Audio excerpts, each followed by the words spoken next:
S2000 CR in Apex Blue. We assisted the shipper to get this car off the trailer. I want to share something with you in case you've never seen this before. It's something we do a lot, and I think it's going to make your life easier getting these cars on and off. This is your truck.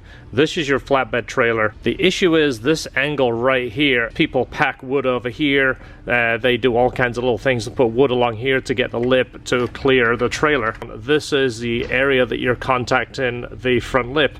You can damage the front lip, or even at the back of the car, damage the rear bumper and exhaust tip. You ever see the exhaust tips on S2000? They're flattened on the bottom. And so let me show you a little tip. Whole lot better than stacking wood here. As this trailer goes up, you're changing the angle here. So you can either use a jack here or stack wood on the back of your truck. That will bring this angle up here and make this almost seamless. This is so much more secure than stacking wood here and stacking wood here and building it up over about 4 feet to get the car up. Jack the back of the truck up as high as you can, or stack it on wood. You're gonna thank me later. So this is the list of things that we have to check on the car, and one thing we noticed and we advised in the clutch. The clutch feels absolutely awful. It's almost all the way up with the car before the car engages, and it feels terrible. So this is going to make a big difference to the car. So looking at this here, there is actually something in there that's broken off. We did try and get it out, but it looks like maybe a previous antenna has snapped off in there, so we can't get to it. We don't want to try and drill it, especially being around the paint. So he just supplied us with a new antenna. This is what it looks like, by the way. Your mast goes in here, this is where your antenna plugs into, and it has power because it does have a miniature amplifier in there. So this is how you're going to do it. Ready? Are you qualified to work on these? I mean, I worked on that yellow one that said I wasn't supposed to, so... Okay, so you should be good. Yeah. Inside the car here, you have a little clip right here, and there should be one up there, even though that one is missing. One there so you can pull the inner carpet back. Should be able to access that right there. See it? There it is.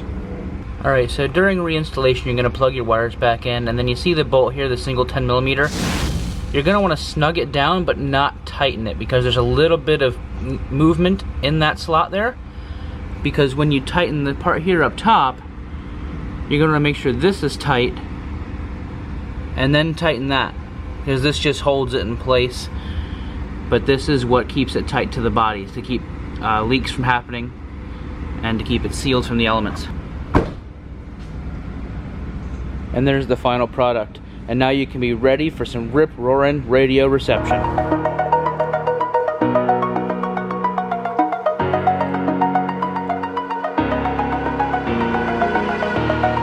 Alright, I figured I'd do a side-by-side comparison. This is our shift boot in yellow stitched.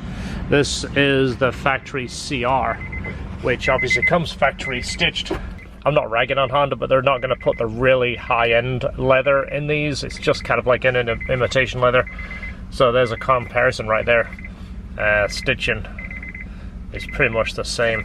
Obviously this is newer, so the stitching is brighter.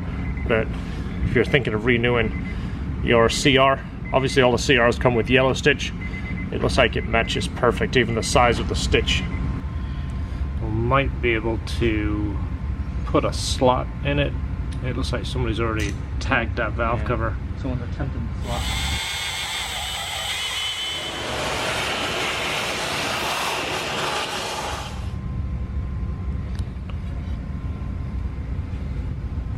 That's loose. Oh yeah.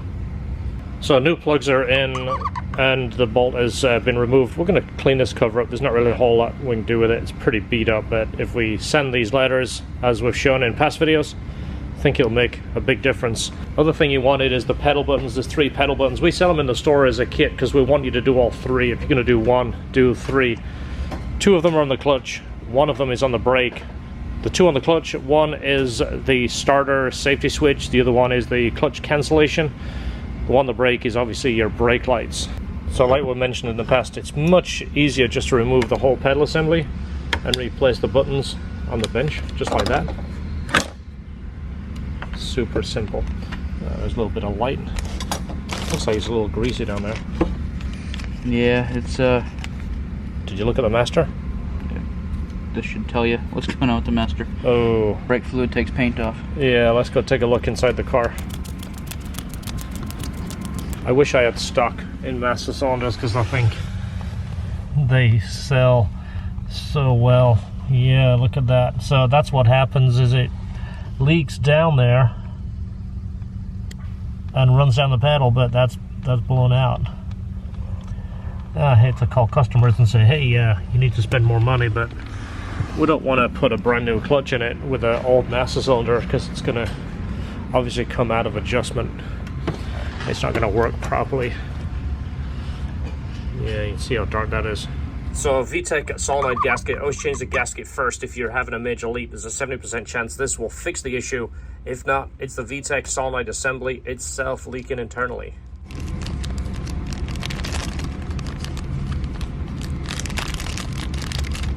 Make for a great video when it don't come out of the pack. Yeah. So I just got the okay from the customer to replace the clutch master cylinder. So there's one thing, and I'm proud of this. We are small enough and busy enough that we don't have to upsell our customers. I'm not going to rag on the dealership again, but there is a lot of people taking a piece of that pie. So it's in their best interest to bring you in for a $50 oil change and talk you into $7,000 worth of clutch. We don't do that, we don't need to, and I'm happy about that, but we'll show you just so you can see a good close-up. You see that's where it leaks through there. This has had to have been replaced because it doesn't have anything in it. No. Even the old factory Honda clutches would have had grease in it. It's completely dry. Look at it. It's out ahead. Point over here. Don't really have the best light for the camera. No. It's as dry as can be. I know urea grease is hard to get, but you got to put something on there. Just not anti-seize. We've seen that before. Don't use that. Don't use anti-seize. Alright, so here's the clutch that came out of the car. It's got a lot of hot spotting in it. You can actually feel these spots in it. You can feel the little divots.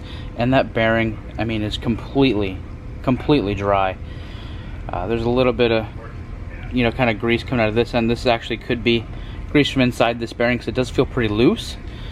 So it might just be from heat or something, I don't know, but this is very dry. So you cannot put that in dry. Even though it feels like your slide has like a coating built into it, that needs to be greased.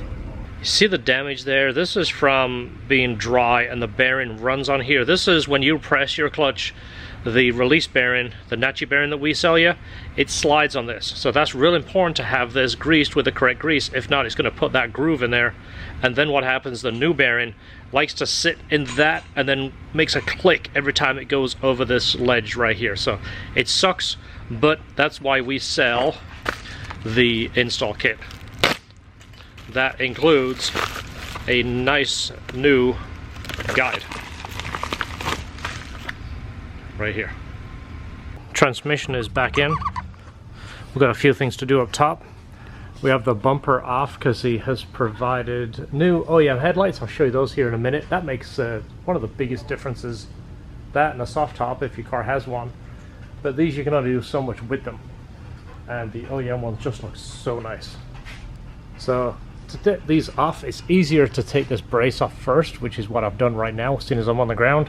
And then there is other 10 millimeters. This will come right out and unplug. And then you got to transfer the bulbs and the ballasts. Here's one of the new headlights with the bulb and ballast installed. You can see even on camera how clear that is. Makes a massive difference, it really does. So we'll do the other side, then that just has to be installed, and this car is pretty much done. I think the list is about covered. Hardtop rattle, we just checked the latches and it's just looseness in the latch. That's somewhat common on these cars. Install headlights, washer fluid fix. We have to take a look at that. So I just checked the washer and it makes a noise, but no fluid comes out. So I just disconnected the hose right there.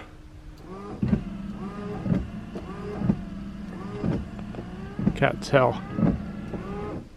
You see any water dripping? No. Ready? Yep.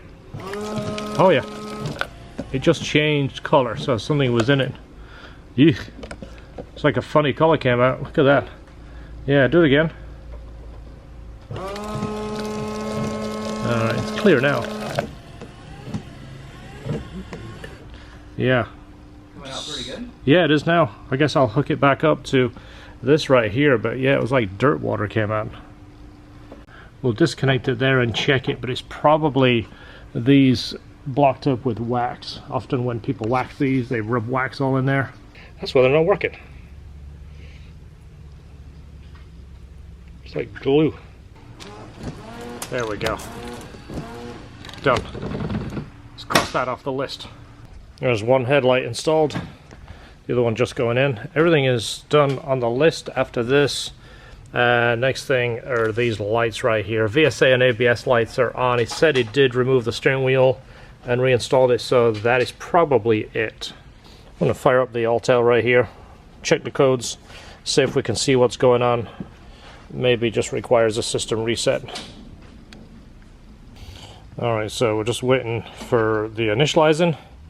It's Android based, so there's a good chance that it could crash before we actually get the data from it. So right here. So there is parking light. Headlights. He's got a parking light out on this side. That might be what he was talking about. High beams. High beams are good. Or brights, as they're known in Florida. You got your brights on. So just a very small parking lights out. Yeah, you have hazards.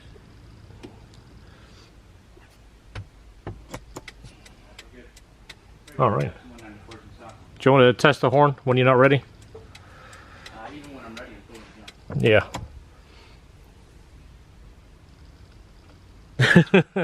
I wanted to do it, but I shouldn't. That would have been mean. Because you'll do it to me, and that's not cool. TPS calibration with tool. TPS calibration without tool. I don't have tool. So, change your tires. Yes. Troubleshoot. Yes. Alright, all the lights are off. So I've been driving the CRX for the last few days, and yesterday took my son out. We went all over the place in this little car. It still runs fantastic. Plans this year is still to do a motor freshen up, because it burns a little bit of oil, and to change the rack. It has that really weird ratio rack that makes the steering very heavy. So funny thing is, it's my son's birthday this week, and what he asked for his birthday is for us to bring his red CRX home and park it in the driveway so he can look at it and sit in it and show his friends and play the stereo and start the engine. So I gotta make that happen. I don't know how I'm gonna get it home because I don't have a tag for it. I might have to hit up one of our friends for a tow, see if he can get it to the house, but I just thought that was kind of cool. He goes, I just want my CRX at the house. Alright, that's what it looks like back together. Everything is done on his list. Everything is ready to go. Hopefully this customer is happy and we've added a little bit more life into his car. So everything's good, all the lights are done, clutch is done, all the little knick-knack pieces, we inspected it. We can call him and he can pick it up. Thanks for watching, see you in the next video. Don't forget, enjoy your S2000 CR.